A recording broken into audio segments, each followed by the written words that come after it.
avec le Crédit Mutuel, partenaire des grands événements sportifs.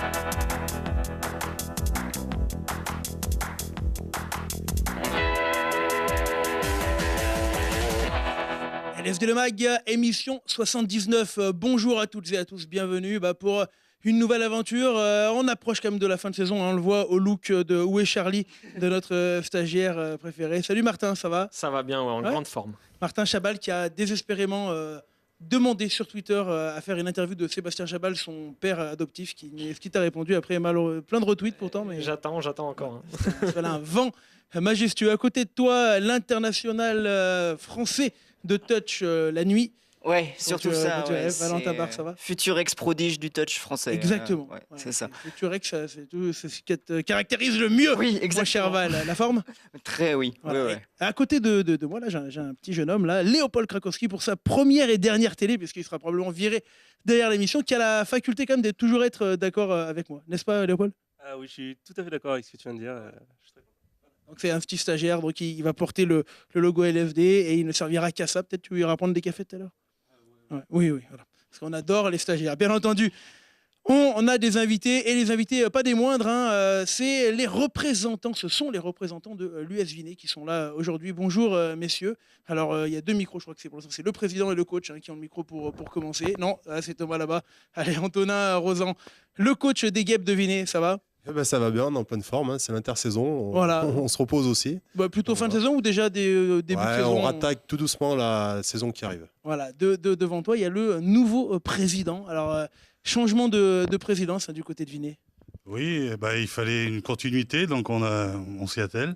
Et puis là, je suis ravi parce que je vois qu'il y a des internationaux à recruter, peut-être. Ah oui, il faut. Et puis de la famille à Chabal, donc évidemment, ça change tout. Ah non, mais attends. On n'avait pas prévu ça, mais Chez LFD, on est très très fort dans la com. On a des mecs, on dit qu'ils vont vite, on a des mecs, ils ont des super noms. Après, sur le terrain, c'est autre chose. Allez, on va enchaîner, les gars. On avait reçu les Centaures sur une super émission la semaine dernière. On s'est éclaté avec les vice-champions de France de football américain. On leur avait promis la diffusion de l'immersion avec eux lors de cette finale perdue, malheureusement, du côté d'Amiens. La voici, elle est pour vous.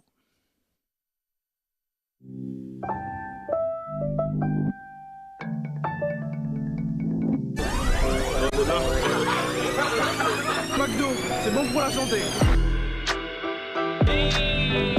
Gravité, très important pour la circulation sanguine. You're starting to get your mind into what this day is, okay? And this is the day where we fulfill our destiny and lift that trophy, okay? Let's go.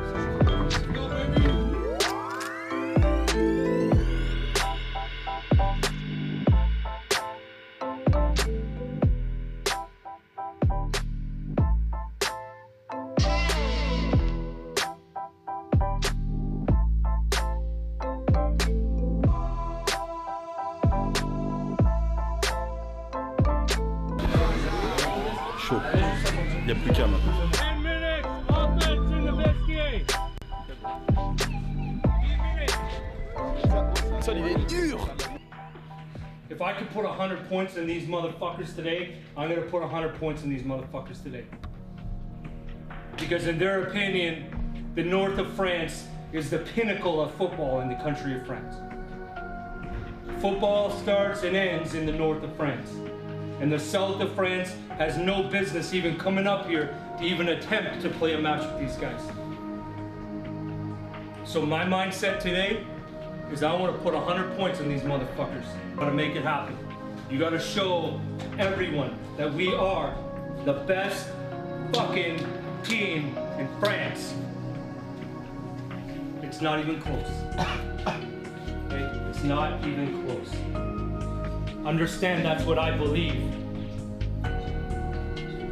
I believe it in everything from my head to my toes. I believe that we are the best team in France.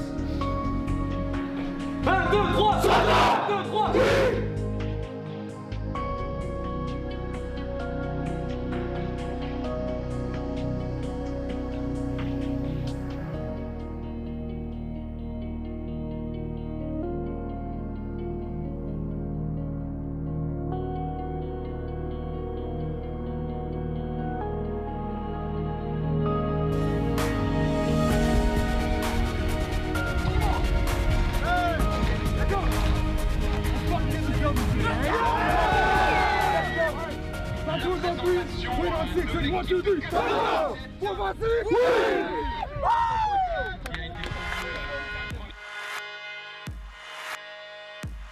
Put a hand on the guy next to you.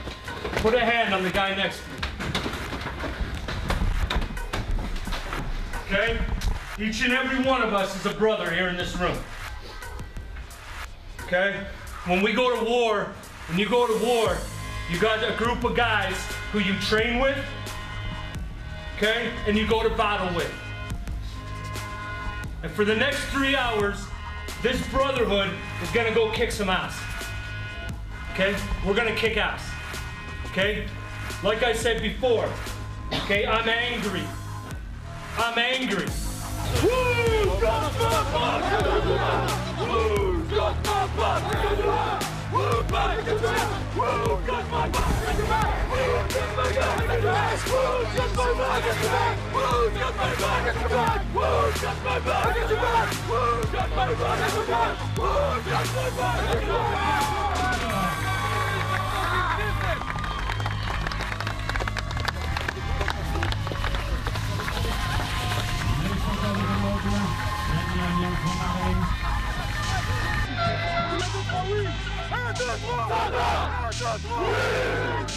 Let's go!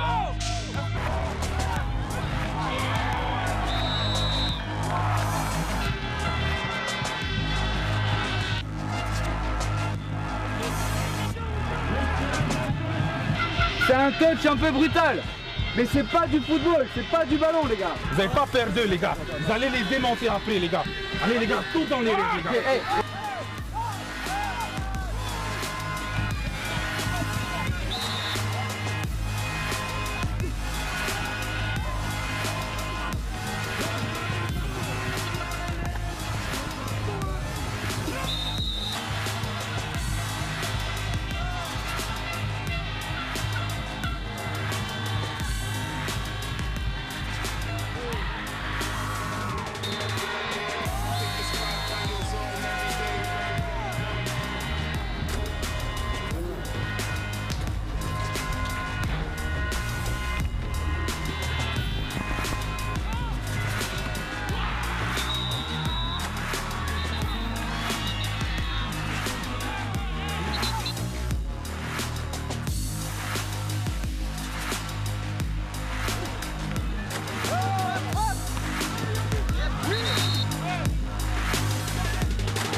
One second.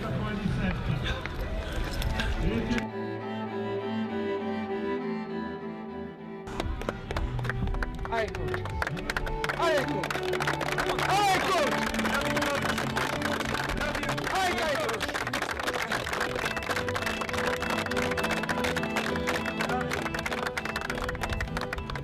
I'm gonna do it, guys. I'm gonna do it. Come on, come on. It was a fucking great season, guys. Yes. And I said it before the match, and I'll say it after the match. I'm extremely proud to call you guys my team. Je l'ai pas encore dit cette saison les gars, mais je vous aime. Peu importe le résultat d'aujourd'hui les gars. Le seul sentiment que j'ai, c'est juste d'être grateful. Je vous remercie tous. Je remercie chacun de mes coéquipiers pendant ces 10 ou 11 années. ce que le football et les centaures en particulier m'ont apporté.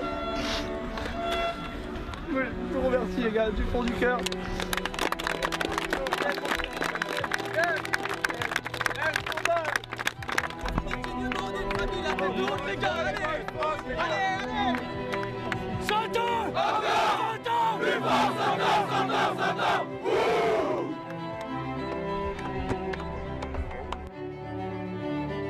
Voilà, de retour sur le plateau de LFD.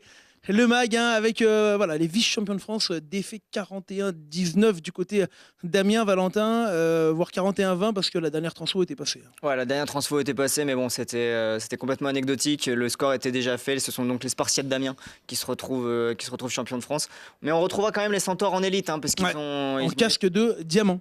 Oui, exactement. En casque de diamant, exactement. On aura un derby contre Thonon, notamment en Savoie. Thonon qui est finaliste pour l'instant du championnat de France du casque de diamant. Allez, on enchaîne avec les poules du foot amateur. Et là, j'appelle notre spécialiste en petite marinière, ça va ? Ça va. Un foot amateur avec la régionale 1, les poules sont sorties et la poule qui nous concerne avec un magnifique fond puisque je ne vois pas du tout ce qui est écrit. Non mais on sait qu'on a l'US voilà. Montélimar du coup qui ouais, c'est l'US Montélimar et Chirol. Et Chirol et le FC Salaise qui a gagné la coupe. La coupe d'hiver. Non, la coupe oui, Laura, ça, oui, tu as raison. Le FC Salaise qui monte du coup en régionale 1, peut-être. Non, qui se maintient. Qui se maintient, mais est-ce que c'est pas eux sur qui on pourrait mettre une pièce peut-être pour monter en N3 ? Une petite surprise, ça serait possible. Ouais, après la bonne performance du coup en R1. Et on peut mettre une pièce, je pense. Ouais, tu es d'accord ? Ah oui, je suis tout à fait d'accord sur ce point. Je vous avais dit, c'est un mec qui est toujours d'accord, on l'adore pour ça. Val, Échirol également, changement quand même historique à Échirol. Oui, exactement, avec Pierre Dupupé qui a été coach depuis une quinzaine d'années du côté d'Échirol qui a décidé de quitter le club.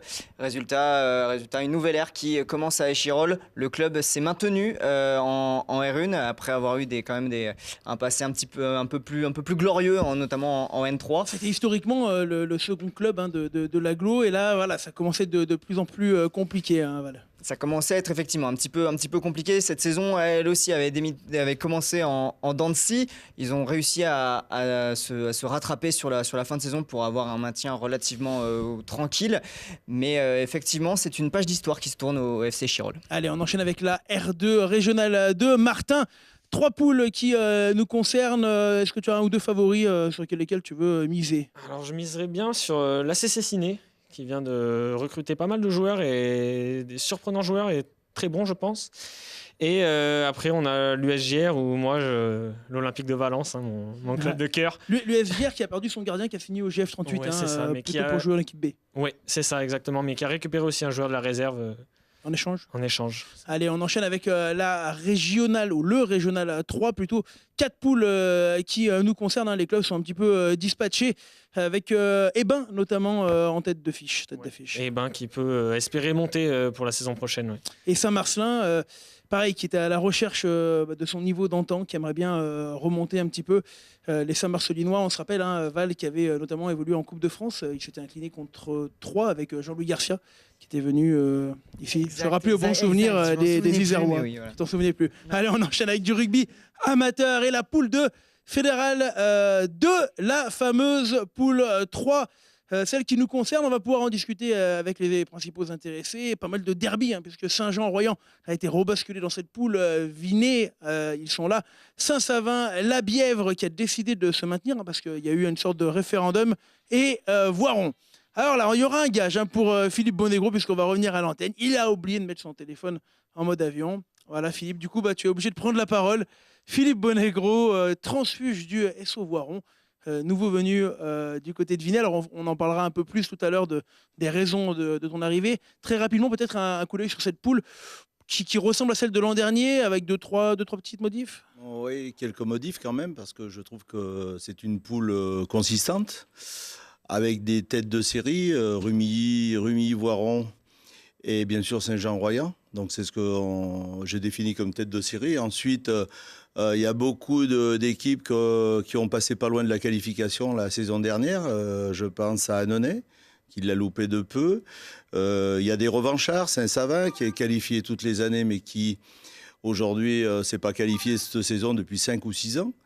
Donc voilà, après il va y avoir un groupe pour le maintien, ça va être solide parce qu'il y a malgré tout deux équipes qui vont descendre et je pense qu'il y a 4 ou 5 équipes qui vont batailler pour le maintien. Alors, Anto, est-ce qu'une deuxième place comme cette année, c'est l'objectif?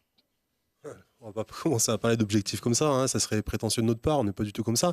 Après, voilà, c'est sûr qu'on a bien figuré la saison dernière, donc on aimerait bien finir dans les 4. Mais par contre, on sait que ça va être aussi plus compliqué. Quand on fait une bonne saison, généralement, les équipes derrière nous attendent de pied ferme chez eux. La confirmation va être plus compliquée, ouais. Quoi qu'à Voiron, ça avait été un petit peu différent. C'était la première année en Fédéral 2, avait été plus compliquée. Hein. Oui, la première année, c'était la poule du Sud, où on se rend compte qu'en 2 ans, on avait le champion de France il y a 2 ans, hier Carqueiranne, et cette année, le champion de France, c'est Bédaride. Donc on voit que les poules Sud-Est 3 et 4 sont costauds, parce qu'on trouve des champions, on trouve des quarts finalistes, des demi-finalistes. On est content de l'éviter alors cette année. Oui, disons qu'on est content de l'éviter parce qu'il y a 2 ans, en fait, je trouve qu'en maturité, ça avait forgé un état d'esprit pour Voiron pour être au haut de tableau aujourd'hui. Allez, on enchaîne avec la Fédérale 3, Valentin, et 2 poules qui nous concernent, dont une particulièrement, la poule 5. Alors ça reprend, hein, grosso modo, voilà. La poule de l'an dernier avec tous les derbies, hein, la fameuse poule de la mort. Mais la Fédé a été pas très sympa au tirage puisqu'elle a densifié la poule 5 de manière assez incroyable. Avec notamment les 2 relégués administratifs, hein, Annecy et Montélimar qui se retrouvent dans cette poule particulièrement dense avec Saint-Marcelin, Renage, Iso qui étaient tous les 3 finalistes dans les qualifiables et Véor aussi qui était qualifié. C'est-à-dire que sur cette poule, il y a quand même 2 descentes et 4 qualifiés de la saison dernière. Ça va être costaud et il faudra voir aussi pour le maintien, hein, ça va être compliqué. On sait que Cessin va garder quand même ses joueurs. L'US de Pont annonce beaucoup de départs et pas énormément d'arrivées. Il y a le champion au titre le champion des Alpes qui arrive avec Aix-les-Bains. Il y a le RC le Teil qui arrive aussi. Donc non, ça va être compliqué pour le maintien, une poule extrêmement dense. Et puis dans l'autre poule, effectivement, on a vu un petit peu tout ce qui concernait le plus le nord Isère et le Lyonnais, avec notamment l'Asmida. Il y a Saint-Claude quand même, hein, Saint-Claude qui avait joué, qui jouait la montée et qui jouera la montée en Fédéral 2 cette année. Et alors ils ont perdu leur demi d'ouverture. Orlando, il était sud-africain, et puis je crois qu'ils ont enlevé également leur Fidjien cette année, mais une petite puce m'a dit qu'il y en a un deuxième qui est arrivé à la place. On verra ça plus tard. Alors on va parler de rugby, t'es ok? Moi je suis toujours ok, je pense que ça va être des poules très denses, hein. Mais je suis tout à fait d'accord avec ce qu'a dit Valentin. On adore notre stagiaire. Allez, une petite page de pub et on revient pour parler des guêpes de Vinay.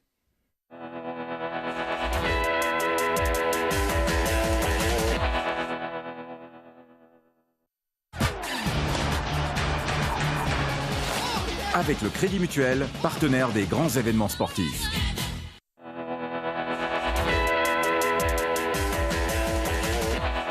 Retour sur le plateau de LFD, le MAG 79e pour cette année avec nos amis de Vinay qui sont présents avec de nouvelles têtes. Alors, de nouvelles têtes à la présidence, hein, on va redonner le micro.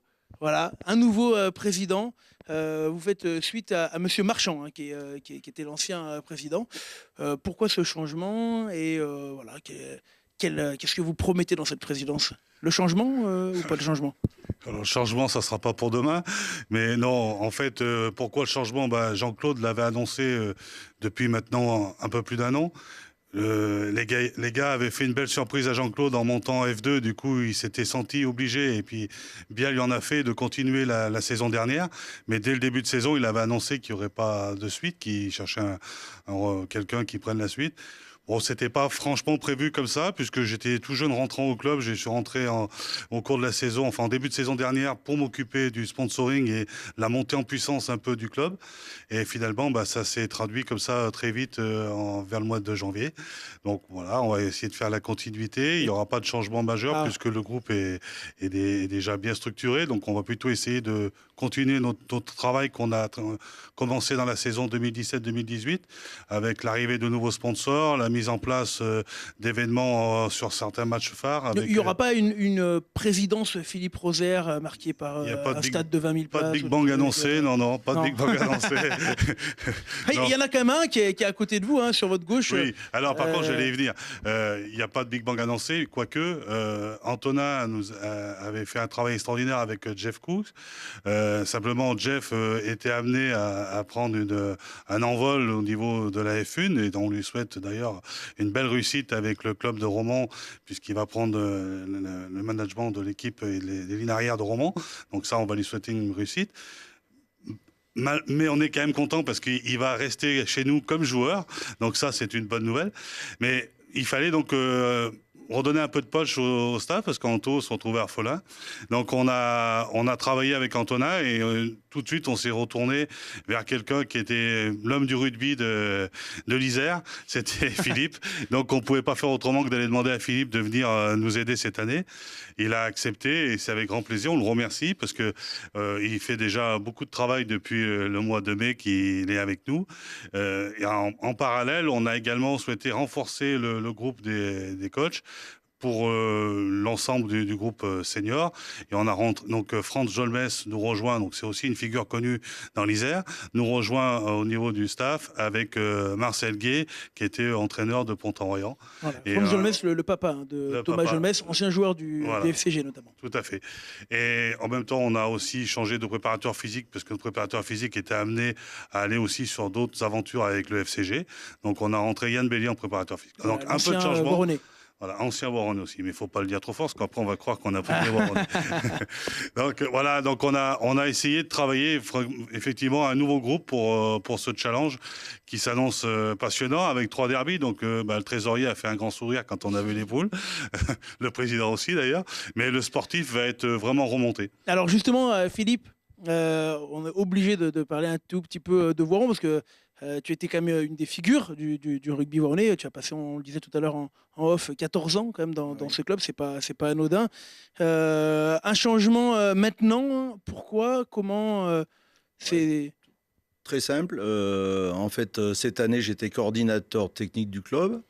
Je préparais les entraînements avec Bibi Ferruy, Thierry Picard. C'est très bien passé. Il n'y a pas eu ni de clash, ni de flash. On va dire qu'aujourd'hui, en courte saison, j'ai dû reprendre l'équipe Espoir B parce qu'on avait un petit problème au niveau de nos éducateurs.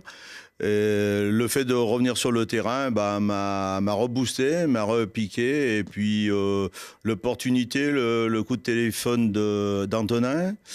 Après, on s'est vu avec les présidents 2-3 fois. C'est vrai que j'ai pris un petit peu de temps avant de donner ma réponse. Et voilà, je me suis relancé dans une aventure. Et j'ai pris cette aventure parce qu'en fait, elle est pas simple. Elle est pas simple, elle est compliquée malgré une très belle saison de Vinay. Donc ça veut dire que j'arrive pas avec des acquis ou dans un espace confort. Une très belle saison avec, je dirais, une phase finale contre Château-Renard, puisqu'on parlait de poule du Sud. Château-Renard, jeu égal, ils ont fait jeu égal, ils ont perdu qu'aux essais. Donc ça veut dire qu'il y a des bases. Donc aujourd'hui, on m'a demandé de venir travailler, Antonin m'a demandé de travailler plus sur le mouvement général, le collectif total. Voilà, il y aura quelques touches complémentaires au niveau de la conquête et voilà, et tout devrait bien se passer. Alors Philippe, on a une petite surprise pour toi. On a retrouvé une petite vidéo de tes discours dans les vestiaires voironnais. Voilà, pour fermer définitivement, en tout cas pour cette année, la page de Voiron. Petit souvenir de la montée en Fédéral 2. Nous, on a besoin des uns des autres. Du public aujourd'hui, vous avez vu le soutien il y a longtemps. Je peux vous dire que vous pouvez la marquer cette date. Vous pouvez la marquer sur l'agenda parce que dans 10 ans, vous en parlerez aux petits, aux jeunes.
a vu, très bonne équipe, des individualités, pas de famille. La famille, elle est là.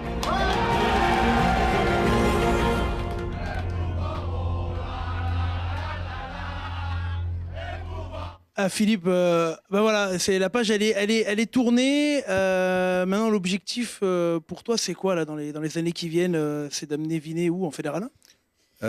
L'objectif, alors la Fédéral 1, le dossier, je le connais bien puisque on l'a vu, même avec Voiron, que ça devient compliqué.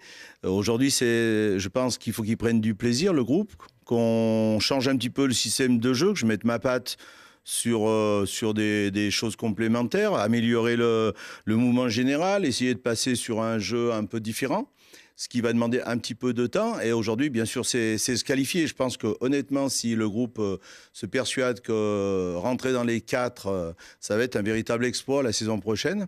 Mais il y a des valeurs. Donc il y a des valeurs. Je voulais retourner aussi sur un rugby un peu comme je l'ai connu à Saint-Jean-en-Royan, sur un rugby de village, où je m'étais un petit peu installé dans un confort ces dernières années. Tiens, on va parler avec les joueurs un petit peu. Vincent, justement, Vincent Magalon, Vinay, c'est vraiment voilà, c'est un rugby de Gaulois, d'irréductible un petit peu comme ça. Est-ce qu'il y a une particularité dans ce club? Rugby de Gaulois, je dirais pas ça parce que c'est un peu fort, mais ouais, il y a quelque chose quand même parce que on arrive là depuis quelques années à faire déplacer du monde au stade, donc c'est qu'on a créé quelque chose. C'est intéressant par rapport à ça. Après, ça reste qu'on est quand même très compétitif sur le terrain. Il n'y a pas que, on peut pas dire qu'on est que des charognards et qu'on gagne des matchs juste sur l'envie. Il y a un très bon groupe, des très bons joueurs. Et ça fait aussi le parcours qu'on a eu depuis 3-4 ans, quoi. Valentin, Vinay qui a la particularité quand même aussi de toujours travailler sur des ressources de joueurs locaux. On voit pas en tout cas la mode des étrangers arriver à Vinay. Effectivement, on voit que la ruche reste bien fermée et les abeilles sont locales. Mais la formation marche bien aussi à Vinay, puisqu'on voit qu'Antonin Berruyer a été récemment champion du monde du vin. Donc ça veut quand même dire quelque chose pour ce club. Mais après, pour ceux qui ne connaissent pas forcément bien Vinay, il faut bien préciser un petit peu la dynamique de ce club. L'année dernière, ils étaient donc en Fédéral 3. Ils sont montés en Fédéral 2 et puis ont disputé les phases finales du championnat de France où ils sont arrivés en demi-finale, où ça a été un souvenir un petit peu malheureux puisqu'ils perdent seulement pour un petit point dans un match absolument dantesque puisqu'ils ont évolué à 14 contre 15 pendant je crois 60 minutes et puis donc ils arrivent en Fédéral 2 et se qualifient pour les phases finales où ils perdent justement contre une grosse cylindrée de ce championnat de Fédéral 2. Donc non, Vinay, très bonne surprise et qui peut compter sur ses valeurs du cru. Ouais, Antonin Rosan, donc coach de cette équipe, on a quelques images, je crois, de Vinay cette année. Tu peux toi nous expliquer si tu confirmes il y a quelque chose de particulier dans ce club à Vinay? C'est sûr qu'on a un club un peu particulier. Quand on voit que 90% de l'effectif senior sont passés par l'école de rugby, c'est vrai qu'on est un club un petit peu atypique. Maintenant, on a aussi des joueurs de qualité. Voilà, on s'appuie énormément sur la formation. Et aujourd'hui, ça paye. Alors après, je ne sais pas si on arrivera à durer. Je l'espère, en tout cas. Mais voilà, on est là pour l'instant. Tout à l'heure, Philippe parlait du nouveau staff avec également votre président. Comment ça va s'articuler? Donc Philippe va prendre le jeu général, le mouvement. Comment Marcel Gué, France Jolmès et toi-même vous allez cohabiter? Comment ça va fonctionner? On va fonctionner. On s'est un peu réparti les tâches. Ouais. Philippe va s'occuper énormément du mouvement général. Après, il va amener son nouveau discours à lui. Donc voilà, c'est aussi pour ça qu'on a fait appel à lui et que je l'ai sollicité. Voilà, c'est quelqu'un qui a de la bouteille, qui connaît bien le rugby, qui connaît aussi les petits clubs de village. Enfin, les petits clubs, je m'entends. Mais voilà, après, on va se répartir les tâches. Je vais plutôt continuer à m'occuper des avants, un peu, tout ce qui est conquête, et un peu la défense. Et puis après, Franz Jolmès va nous apporter aussi sa technique, parce qu'on n'oublie pas que c'était un sacré joueur. Voilà. Et puis Marcel, il va être là aussi pour assurer un petit peu voilà, tout le monde. Et puis c'est vrai qu'il y a cette équipe réserve là où on a besoin aussi qu'elle soit reprise en main. Et quelqu'un un peu du Pontarroyan là, ça va faire du bien. Ça va l'aider. Philippe, on en parlait tout à l'heure en voyant les poules. Cette densité un petit peu du rugby local, que ce soit en Fédéral 2 ou en Fédéral 3, c'est un atout, c'est une faiblesse d'avoir autant de clubs dans un périmètre restreint? C'est les deux. C'est les deux, donc ça nous force, chaque équipe, quand on parle de derby, ça nous force, bien sûr, c'est, comment dirais-je, c'est celui qui va battre l'autre sur le derby, il est champion du monde une semaine. Mais ce qui nous met vite, la réalité, c'est que quand on rencontre d'autres équipes, on voit que si on décompresse un peu, la semaine d'après, on n'est plus champion du monde. Non, mais il faut dire qu'il faut sortir de ce contexte de derby. Ça fait quelques années, c'est là où le panachage des poules est bon économiquement pour faire des recettes, mais n'est pas très bon en qualité de rugby, parce qu'on voit que lorsqu'on rencontre des équipes du Sud au niveau du jeu, ça passe plus par 5, 6, 7 ans de jeu que se regarder pendant 80 minutes où peu d'équipes s'exposent dans les derbys. Alors, on enchaîne notre tour avec Bob Khaled. Bob, c'est comme ça qu'on va t'appeler. C'est ça. Joueur aujourd'hui, jouer à Vinay, ça représente quoi? Comme on expliquait, en fait, c'est un peu un rugby de village. Moi, j'ai connu Vinay il y a 10 ans, j'en ai pas bougé. Et il y a vraiment une bande de copains que je connais depuis 10 ans. Donc, c'est des valeurs, en fait, en plus d'être un sport, c'est une famille, on va dire. Qu'est-ce qui fait qu'on reste 10 ans quand même dans un club? C'est vraiment un environnement... C'est l'ambiance, c'est l'environnement, et puis c'est une atmosphère assez saine, on va dire. Je veux dire, tout le monde s'entend bien, et on parle, comme on disait, on parle pas forcément de une, de B, il y a un groupe qui s'est fait, on a des amis, et je trouve ça cool, et c'est pas dans tous les clubs qu'on le trouve, ça, en fait. Anto, petite question, tout à l'heure, vous parliez de Jeff Cooks, qui part en tant que staff, mais qui revient en tant que joueur. Oui, alors. Comment on va le. Comment ça. C'est quoi ça? Il revient en tant que joueur, parce que voilà, Jeff, c'est quelqu'un qui va au bout des choses. Et c'est vrai qu'en commençant à Vinay, il voulait finir la boucle à Vinay. Alors après, l'année prochaine, je ne sais pas dans quelle mesure on va l'avoir, parce qu'on voilà, on sait qu'il est entraîneur du VRDR, des lignes des arrières du VRDR. Donc après, n'ayant plus cette poule élite là, de Fédéral 1, je pense qu'il va jouer quand même souvent le dimanche. Enfin, ouais, donc ça va être compliqué. Après, on l'aura quand on l'aura, tant mieux, hein, mais quand on l'aura pas, il faudra faire sans, quoi. D'accord, il n'y a pas un accord, il doit pas être là un minimum de temps, c'est comme il peut, quoi. Ce sera comme il peut, Et puis bon, c'est vrai qu'il a 38 ans aussi, donc voilà, le rugby, il veut finir à Vinay, donc on va le laisser finir à Vinay. Puis après, on verra, hein, s'il a tous les week-ends, tant mieux. Hein. Valentin, tu parlais d'Antonin Berruyer, mais c'est vrai qu'avec des joueurs comme Cooks, ça fait quand même des gars qui apportent une crédibilité au club. Hein. Très clairement, oui. C'est quand même de jolis noms qui sont passés par Vinay. Et là, on parle de Jeff Cooks, quand même international de sélection en équipe de France. Un essai quand même contre la Nouvelle-Zélande. Bon, on dira pas le score final parce que c'était pas forcément... C'est pas ça qu'on retient. Non, on retiendra pas ça. C'est un peu comme ton nombre de sélections en touch. Ouais, on retient pas non plus. On retient pas. Par contre, on retient bien le nombre d'essais. Ouais. 12. Voilà. Mais t'es un mec avec beaucoup de talent. Ouais. T'étais d'accord avec ça? Je trouve qu'il a quand même beaucoup de talent. Je suis assez d'accord avec ça, moi. On a vraiment de la chance de l'avoir. Léopold Krakowski, notre stagiaire pour sa première et dernière émission, on le rappelle. Val, on va passer le micro à Thomas. Thomas Grosso. Joueur de Vinay, même question. C'est une fierté particulière. Comment et pourquoi on reste attaché à ce club? Moi, je trouve qu'on reste attaché parce que surtout les personnes qu'il y a.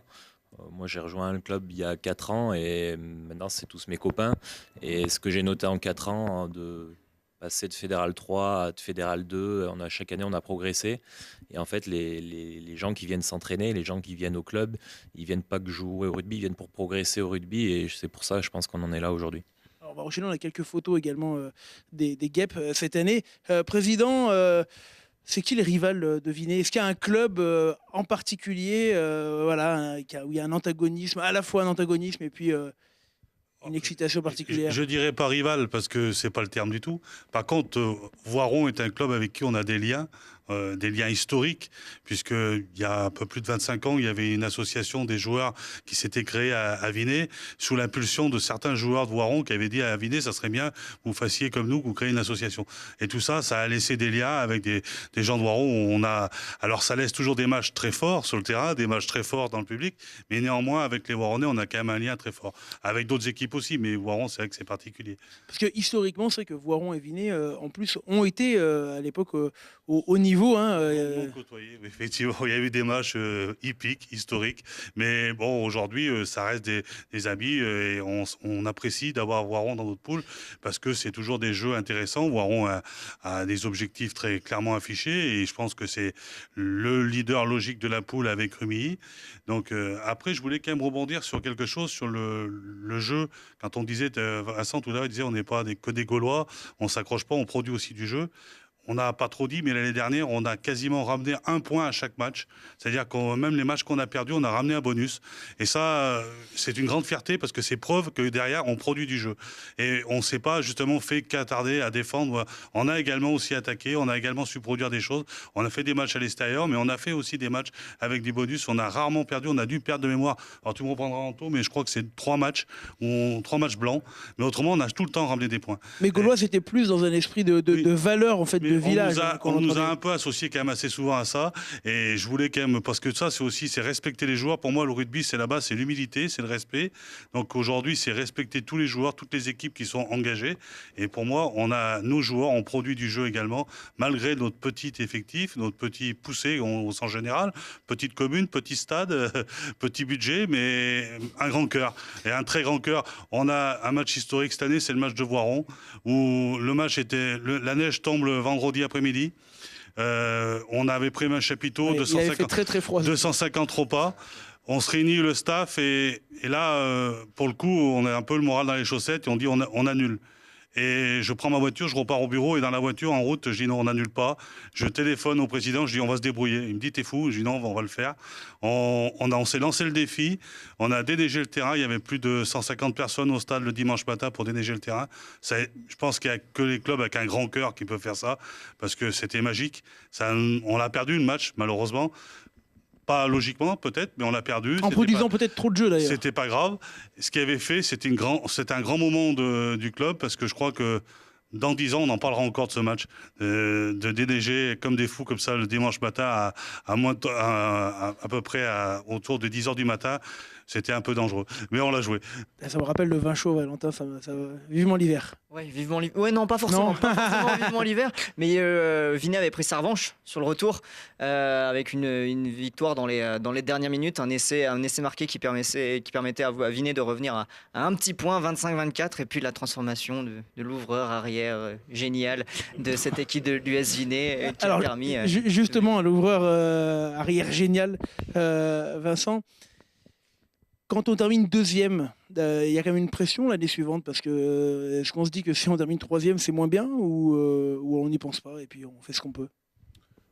Oui, un petit peu. Après, on a fini deuxième aussi par rapport à des faits de jeu, extra sportifs. Je veux dire, si Voiron ne perd pas 10 points, on finit troisième et pas deuxième. Donc, une pression, non. La pression, elle est de finir dans les 4. Après, deuxième, troisième, quatrième, je pense que...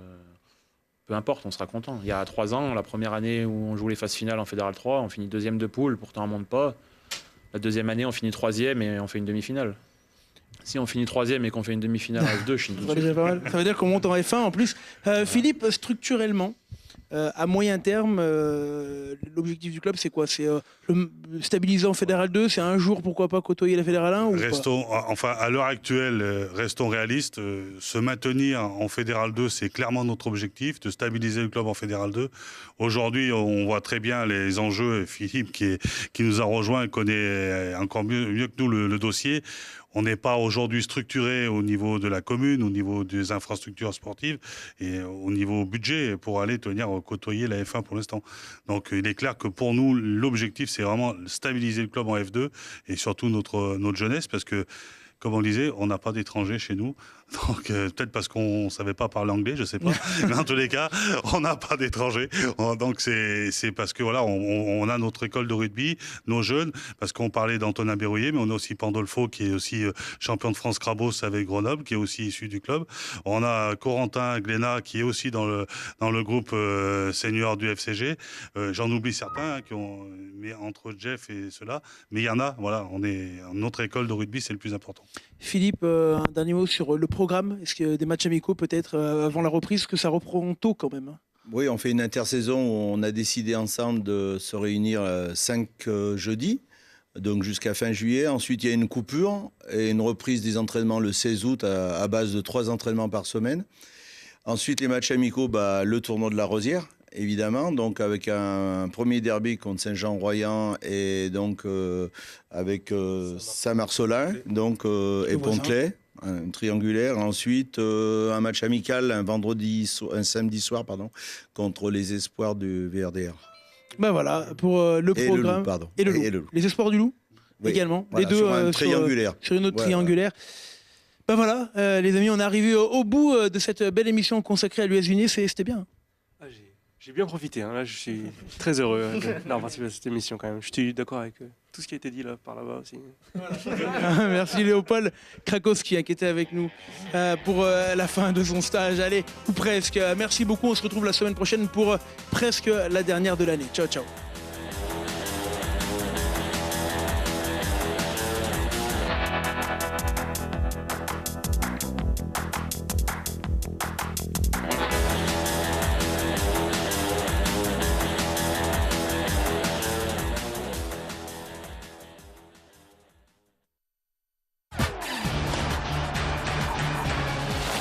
Avec le Crédit Mutuel, partenaire des grands événements sportifs.